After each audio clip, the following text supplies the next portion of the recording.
Hey everyone, MatPat here. First of all, Happy New Year. You're listening to Like and Describe, YouTube's first official trends podcast. Each episode we go on a journey to find the little-known stories behind YouTube's biggest trends. But I just couldn't miss the chance to talk about the biggest trends of the entirety of last year. So instead of just diving deep into one specific trend, we're going to be kicking off the new year by talking about the top videos and creators in all of 2022, as well as my predictions for the year ahead.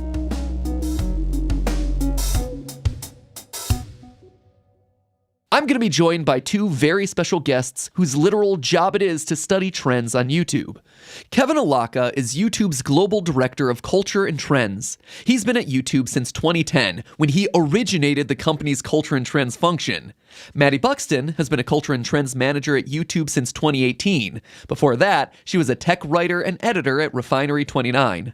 We're going to dig into YouTube's year-end US top 10 lists from 2022 and geek out about everything from comfort creators and cozy gaming to the future of AI-generated content. But before we get into the conversation, let me give you a quick overview of the top 10 lists. Every year, YouTube puts out a number of different top 10 lists across some 40 different countries. Top trending videos, top creators, breakout creators, top shorts, and top music videos. Today, we're going to focus on the US lists. If you haven't seen them yet, check out the links in our show notes and youtube.com/trends. On the top trending videos list, a few highlights are the Will Smith face slap and Minecraft creator Dream's face reveal. And one of my favorites on that top trending videos list is the Backrooms found footage from teenage creator Kane Pixels. That one takes place in a surreal analog horror world. Topping the list of top creators is longtime YouTuber MrBeast, which isn't really a surprise when one of your videos was recreating Willy Wonka's chocolate factory in real life.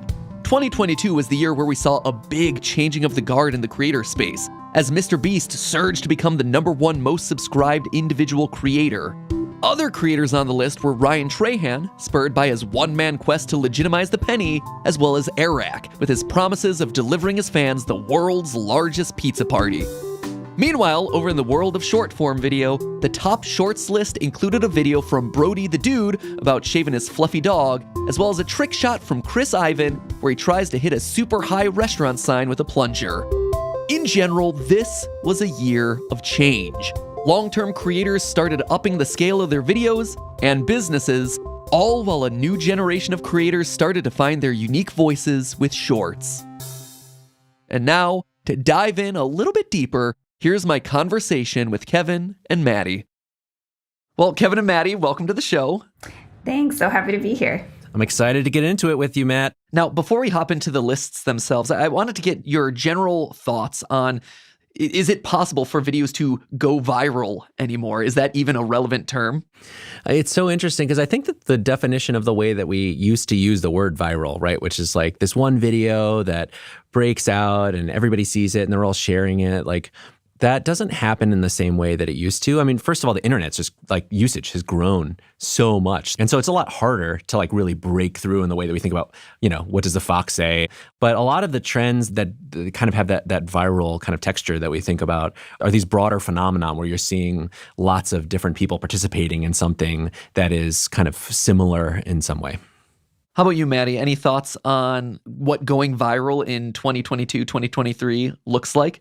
I think that going viral nowadays is a little bit more intentional and less random, maybe, than it was in the past. Even if you look at today's top trending videos and you look at Dream's face reveal, which maybe in some context could be considered going viral, that was something that he had announced ahead of time that everyone knew was coming. It wasn't just this moment that showed up on the internet and everyone was amazed and suddenly sharing it out of the blue. I mean, the internet just in general is a lot less monocultural than it used to be, right? So like, you know, there are things that go viral in different communities and different parts of the internet, and you have fewer of those like single things where everybody remembers seeing the same exact video or moment. Well, and for that reason, I'm really excited to get into some international questions and some of the things that you're seeing in different territories. But before we get to that, let's actually start off with the US lists that just came out not too long ago. So for me, I look at The Backrooms Found Footage by Kane Pixels, and that to me has been a very important video for creating this weird, surreal analog horror world and then inspiring so many other creators to riff on that. Whereas things like the Will Smith slap or the Dream face reveal feel like one-off trending videos that then prompt a lot of people to comment on it, parody it, things like that. I'd be curious, are there any ones that stand out to you as particularly indicative of, the internet video culture in 2022? I mean, I love that Backrooms video. I remember researching that at the beginning of the year, and I was so excited about it. And also, I mean, the Backrooms is not a new trend by any means. We started to see views of that rising in 2019, but it was this one video that really kicked off this whole new interest in it, and just goes to show you how one video can be representative of a much larger trend. And just for the sake of anyone who hasn't seen that video, obviously they can go and check out the top trending lists that you guys put out a couple weeks ago.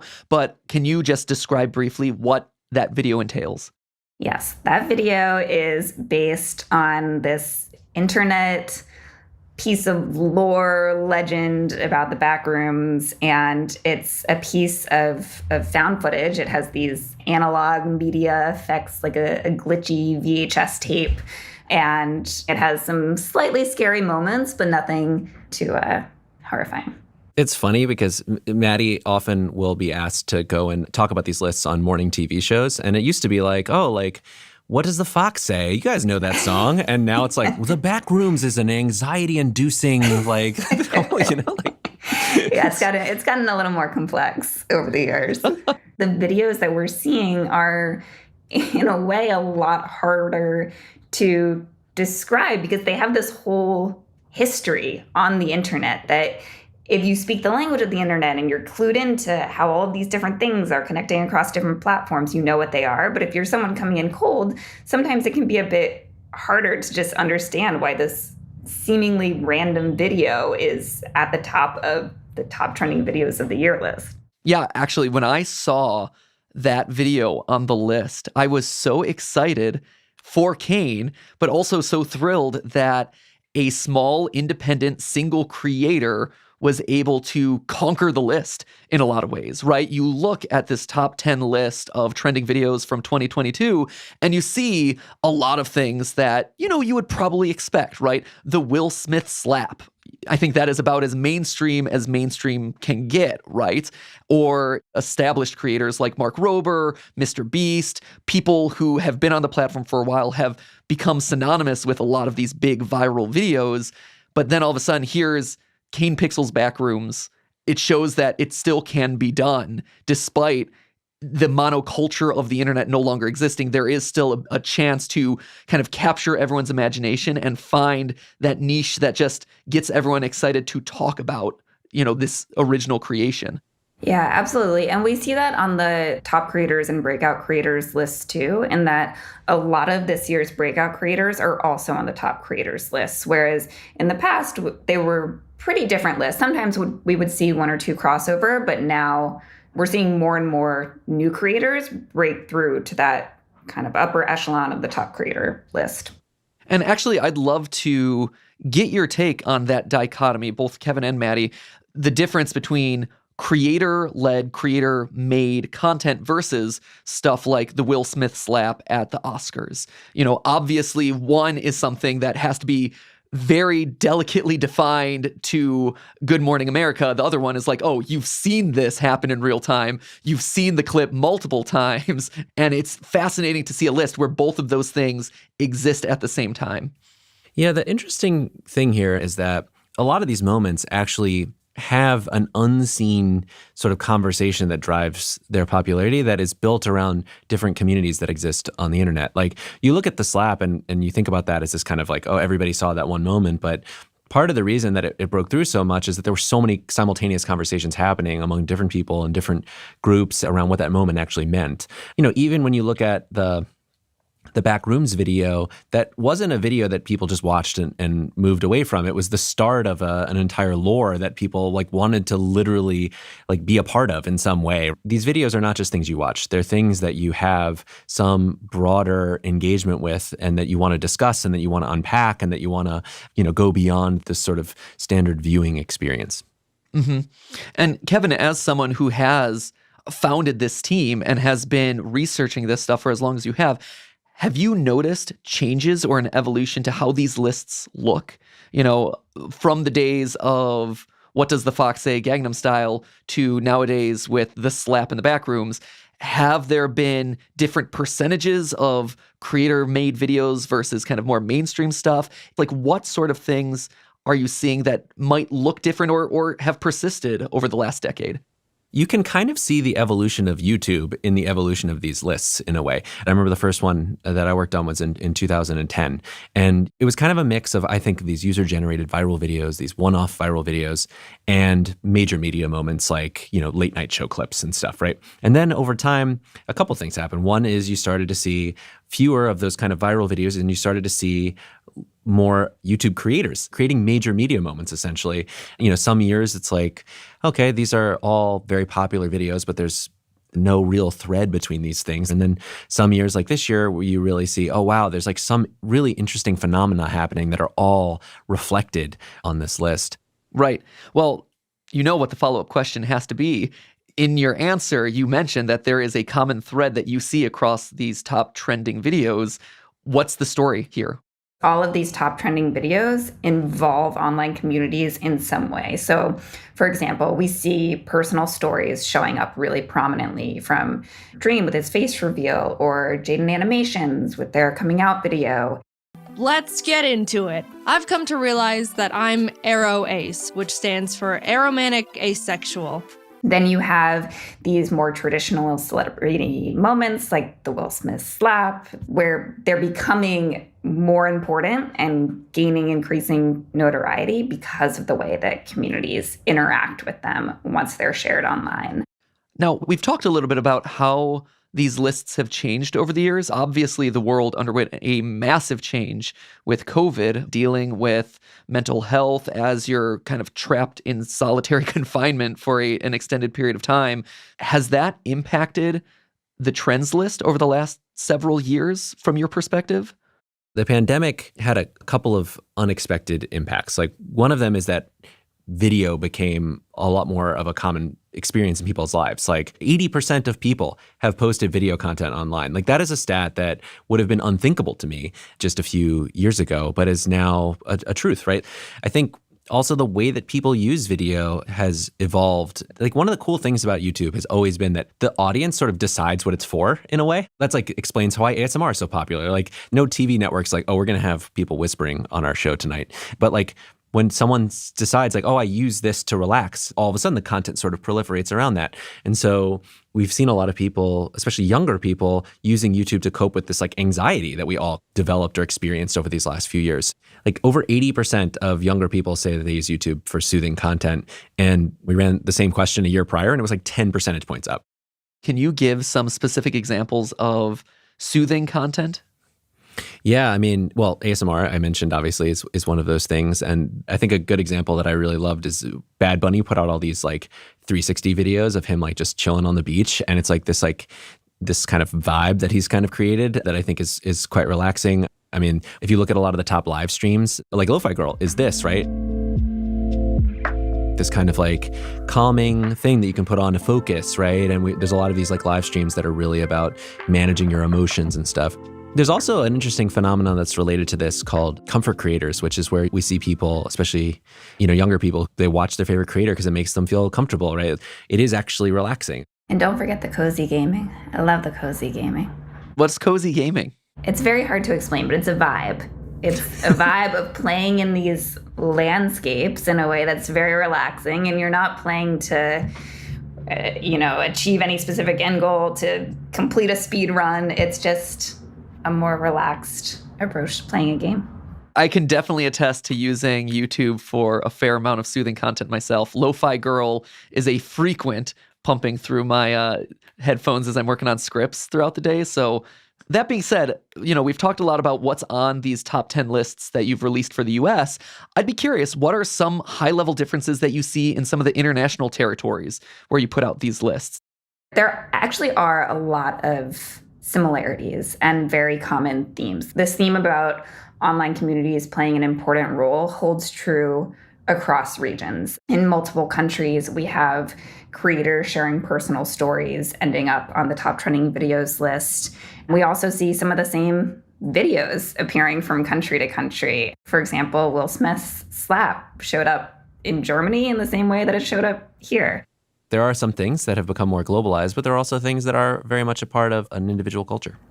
Yeah, for example, in India, if you look at their top trending videos list, you'll see a lot of comedy and a lot of satire. And in part, that's because that content is not as popular in mainstream media over there. It touches on a lot of topics that traditional media would not focus on, for example, street food. Another one that you did release a list on this year was shorts. And I mean, you're seeing a whole new class of creator opening their doors, and making content for the first time. I know for me, my shorts feed was really filled with a lot of professionals. So a lot of dentists, a lot of airline attendants, lawyers giving their hot takes in like 1-minute snippets. I'm curious, from your perspective, how has shorts changed the platform and what sort of things are you seeing over there? I mean, part of what makes like short form so fun and exciting is that it is like very democratizing, and you can have people who are like, I'm a dentist, I'm a flight attendant, all the things that you just mentioned, and they can create content that people want to hear about, because those are all things that have some major bearing in people's lives in some way, doctors and flight attendants. And when you find somebody who's really good at explaining what their experience is like, it can be pretty captivating. Yeah, and also going back to what we were saying about feel-good content, if you look at the top shorts lists across all of our countries, almost all of the videos are ones that are really intentionally created to elicit some sort of positive emotion. So most of the videos are either some kind of comedy, whether it's, sketch comedy or character-driven comedy, or they're these very visually pleasing stunts and tricks, like Chris Ivan with his toilet plunger trick shots in the US. Dave & Buster's bet me 1,000 tickets I couldn't get a plunger on their sign in 10 tries. And with just a little bit of hope, it's time to give it a full send. Oh my God! What? So it's really about that feel-good content that's rising to the top. So Matt, we have this thing on the Culture and Trends team where we don't make predictions. And part of the reason for that is that we have this like philosophy that the internet evolves so quickly and has so many different variables, like it's hard enough to understand what's happening today, let alone predict what's going to happen tomorrow. But, what do you think the future of video is going to look like in 2023? Wow. So a softball question. Right. Yeah. Can you predict the entire next year's worth of trends? Thanks, Kevin. So first off, we talked about COVID, right? And how COVID and the pandemic really affected people's content tastes. And as the world has opened up, as people are feeling safer again, one of the things I've started to see crest, and I think you'll just see increasing coverage of in the next year, is a resurgence of hotel content and travel content.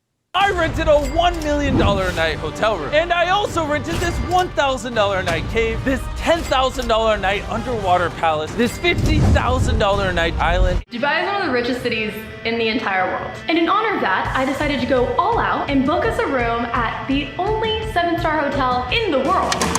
Where the bubbles are, that's the hotel over there.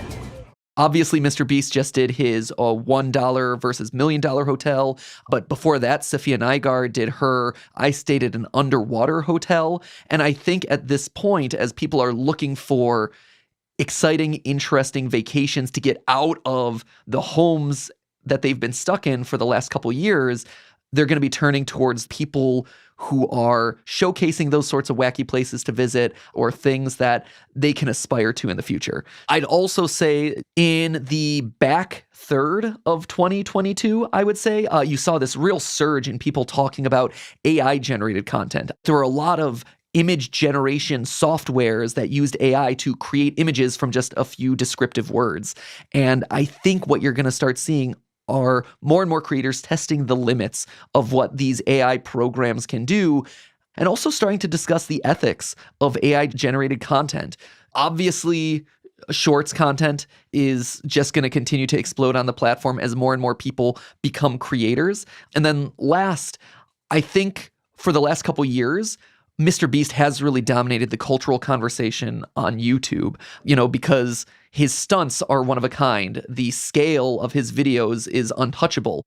But I think with this year, you've started to see the rise of creators that have learned from MrBeast, but taken in the complete opposite direction. Instead, you have the Ryan Trahans of the world who, instead of, giving away $1 million or a plane for the last person who completes the challenge, you have Ryan Trahan trying to live off of a penny a day. This is a penny, and I'm going to use it across America in the next 30 days. Here's the rules. Rule number 1, all profit must come from the penny. Hey y'all, can anyone sell me a pen for this penny? So it's the complete opposite end of these extreme challenges, these extreme stunts. And so I think you're going to have a generation of creators like Eric, like Ryan Trahan, who take the learnings of MrBeast and really how to package and sell a video and a grand concept, but translate it into a smaller scale or something that's much more attainable for the everyday creator that then is interesting and exciting in its own way. We've seen people vie for $1 million, but what's it like to live off of 1 cent? What's it like to, be without a house for an extended period of time? What's it like to, take away all of your resources and still create a compelling, interesting video? How'd I do? You want to come join our team? Yeah. Actually, we're going to get back together 1 year from now, and Maddie will tell you if you're correct or not. Again, no pressure. That's my job application. So, a year from now, you'll have to let me know if I got the job. It's pretty good. Well, Kevin, Maddie, thank you so much for taking time. I wish we had hours to discuss all of this, but maybe a year from now when we reconvene, I can just become a member of your team, and that'll just be my day job at that point. You're welcome anytime, my friend. Thanks so much for having me. And yes, come join the team. I could talk with Kevin and Maddie all day about this stuff. I think probably my biggest takeaway is just how this space has evolved across the last decade. I mean, when you look at YouTube circa 2012, it was a wild west. People still didn't understand what this ecosystem was or what it meant to go viral. But nowadays, creators are so sophisticated that they can literally design moments to go viral in their sleep. When you think about it from the user side, the viewer, we're figuring out new ways to incorporate digital video into our lives each and every day. I'm constantly listening to that soothing content that Kevin mentioned earlier.